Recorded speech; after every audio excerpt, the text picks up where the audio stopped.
தற்போது மகளிர் திராவிட முன்னிட்டு இப்போது கேட்போக்கு நிகழ்ச்சி நடைபெறுகிறது. முன்னாள் சென்னை மாநகர மேயர் பாரதிய ஜனதா கட்சி மாநில செயலாளர் பாசத்துறை அண்ணன் கராத்தே தலைமையில் ஏற்பாட்டிலும் சென்னை மாநகராட்சி அனைத்து துறை ஊழியர் சங்கம் இணைப்பு பாரதிய ஜனதா சங்கம் கொண்டாடும் உலக மகளிர் தின விழாவிற்கு வழிகொள்ள அனுமதியும் வருக வருகை என வரவேற்கின்றோம். வரவேற்பது சர்மிளா அவர்கள் மற்றும் சென்னை கிழக்கு மாவட்ட தலைவர் குமார் அவர்கள், சென்னை தென்சென்னை மாவட்ட பூசல் லலிதா அவர்கள், முன்னாள் சென்னை மாநகராட்சி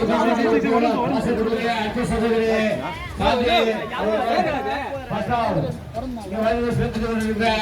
தென்சென்னை மாவட்ட சென்னை கிழக்கு மாவட்ட செயலர் சிவகுமார்களையும்